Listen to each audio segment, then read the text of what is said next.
an is equal to dash అంటే question ఓకేనా? బాగా వినాలి. గణితం నేర్చుకోవాలి అంటే దాంట్లో ఉన్న కాన్సెప్ట్ బెట what are given, what are asked.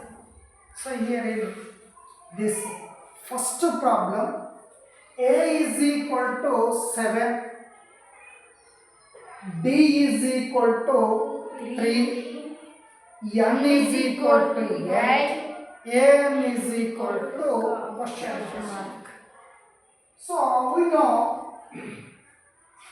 tn is equal to a plus n minus 1 into d.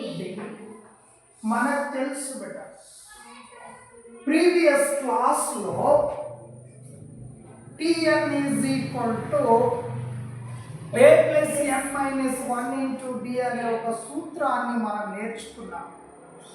ఆ నేర్చుకున్న సూత్రంలో ఈ tn a అన్నమాట కాస్త మార్చేసి రాసేసుకుందాం.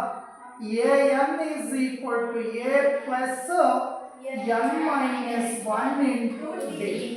సో ఇది కూడా ఫార్ములానే కాబట్టి మనము ఫేర్ నోట్స్లో రాసుకుంటున్నప్పుడు వీటిని బ్లూ ఆర్ బ్లాక్ పెన్తో రాసుకొని వాటి చుట్టూ మనం ఏం చేయాలి అంటే స్టిక్ పెన్తో అవునా స్టిక్ పెన్తో రౌండప్ చేసేసుకోవాలి. హైలైట్ అయ్యాయి వచ్చినప్పుడు దీంట్లో మనం కనుక్కోవాల్సింది ఇది an is equal to a అంటే 7 ప్లస్ n అంటే 8 మైనస్ 1 సూత్రం. తర్వాత d is equal to 3. అప్పుడు 7 ప్లస్ 8 మైనస్ 1 అంటే 7 into 3 is equal to 7 plus 21 that is equal to 28. Problem is over. మళ్ళొకసారి గమనించండి బేట క్వశ్చన్ అనేది ఏంటిది అంటే ఏమి ఇచ్చిండు ఏం అడుగుతాము. సో దానికోసం మనం ఏం చేయాలి ఓకేనా? మనం ఉపయోగించే సూత్రం ఏంటిది అనేది తెలిస్తే సగం ప్రాబ్లం అనేది కంప్లీట్ అవుతుంది. సో ఇక్కడ ఈ అంశాలలో ఏ ఇచ్చిండు ఏ అంటే first term d is 3, n is equal to 8, an is equal to question mark అని చెప్పేసి ఓకేనా? సరే ఆ వాల్యూస్ అనేది దీంట్లో ప్రతిక్షేపణ చేసినప్పుడు మనకు రాలేదు. రాకపోవడానికి ఏముంటుంది చెప్పండి. ఇప్పుడు ఏ అంటే 7 plus n minus 1 into d ఉందా? సరే ఉన్నప్పుడు n ఉన్న స్థానంలో 8, 1 ఉన్న స్థానంలో ఆల్రెడీ ఉంది కదా.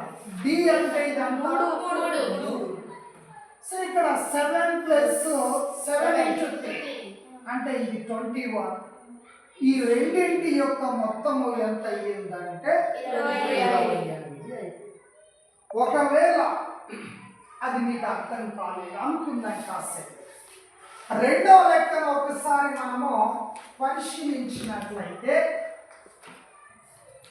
a is equal to -18, n is equal to 10, an is equal to 0, d is equal to question mark. ఓకేనా? సౌండ్ చేయొద్దు. అంటే లెక్క ఒకటేనా బట్ నంబర్ చేంజ్ అయింది. నంబర్ చేంజ్ అయిన తర్వాత దీంట్లో ఇది ఇది ఇది ఇచ్చేది కనుక్కోమని వినాలి. ఇది ఇది ఇది ఇచ్చి ఇది కనుక్కోవడానికి రాదా? వస్తుంది. ఇది ఇచ్చిండు ఇది ఇచ్చిండు ఇది ఇచ్చిండు ఇది కనుక్కోవాలి రాదా? అంటే ఒకటే లెక్క మనము అర్థవంతంగా చదువుకొని దాన్ని నంబర్ ఆఫ్ ప్రాబ్లమ్స్కు అప్లికేబుల్ చేయడం అనేది ఒక ఉత్తమ విద్యార్థి యొక్క లక్ష్యం. 10 లెక్కలు బట్టి చివరికి ఒక లెక్క కూడా నువ్వు చేయకపోతే నీ చదువు అనేది వేస్ట్. కాబట్టి అందులో మనము ఏమి ఇచ్చిండు ఏం అడుగుతున్నాడు. సపోజ్ ఇదే లెక్క చూద్దాం. ఇప్పుడు ఎట్లా ఉంది అంటే Tn = a + n